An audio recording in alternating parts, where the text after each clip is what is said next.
మేడ్చల్ జిల్లా కీసర మండలం పరిధిలో నాగారంలో ప్రభుత్వ భూమి ఆక్రమణలపై ప్రైమ్ లైన్లో ప్రసారమైన కథనానికి అధికారులు స్పందించారు. సర్వే నెంబర్ 291 ప్రభుత్వ స్థలంలో ఆక్రమణలు జోరందుకున్నాయి అంటూ ప్రైమ్ లైన్లో కథనం ప్రసారమైంది. కీసర ఎంఆర్ఓ యాదగిరి రెడ్డి, ఆర్ఏ విశ్వనాథ్, వీఆర్ఓలు కలిసి కబ్జా గురైన ప్రభుత్వ స్థలంలో వెలిసిన అక్రమ నిర్మాణాలు జేసీబీ సాయంతో కూల్చేశారు.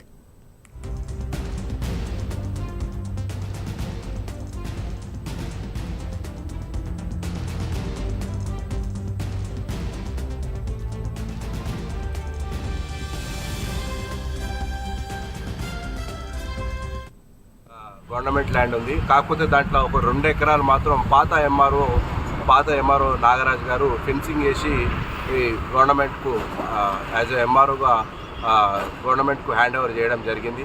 దాని తర్వాత వచ్చిన తర్వాత ఎంఆర్ఓ దాని పట్టా సర్టిఫికేట్లు ఇష్యూ చేసి దాన్ని గందరగోళానికి గురి చేసింది. అయితే దీంట్లో సమగ్ర విచారణ జరిపిన తర్వాత ఒక కొలిక్కి తెచ్చింది. ఏమని, దీంట్లో ఈ సర్వే నంబర్లో ఉన్న పట్టా సర్టిఫికేట్లు మేము దాన్ని ఏమంటారు రద్దు చేయడం జరిగిందని చెప్పి అప్పట్లో పేపర్లో దాంట్లో అన్నిట్లలో వచ్చింది. కానీ ఇక్కడ కూడా ఇది రద్దు చేయడం జరిగినా కూడా కబ్జా ఆగట్లేదు. ఇప్పుడు ఎంతోమంది ఆ 291 సర్వే నంబర్ ఈ 2 ఎకరాలు మాత్రం ఏదో ఒక గవర్నమెంట్కి సంబంధించిన భవనాలు కానీ ఏమైనా నిర్మిస్తే బాగుంటుందని చెప్పి అనుకుంటున్నాను. అంతేకాకుండా ఈ విషయంలో పాత్రికేయులది కీలక పాత్ర. అందరూ పాత్రికేయులకు తెలుసు ఇది 291 సర్వే నంబర్ 2 ఎకరాల గవర్నమెంట్ ల్యాండ్ అని చెప్పి. దాంట్లో ఈ 2 ఎకరాలు కాస్ట్ 40 నుంచి 50 కోట్లు ఉంటుంది. దీన్ని పర్యవేక్షించాలని చెప్పి కోరుకుంటున్నా. గవర్నమెంట్ ల్యాండ్ ఉంది. కాకపోతే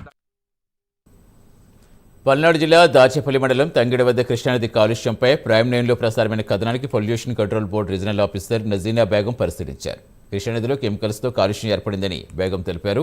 అధికారులు శాంపిల్స్ సేకరించి ల్యాబ్కు పంపించారని చెప్పారు. నాచు గుర్రపు డెక్క ఎక్కువ కావడంతో రంగు మారిందని, ప్రజలు ఎవరూ కూడా అధైర్యపడొద్దని తెలిపారు.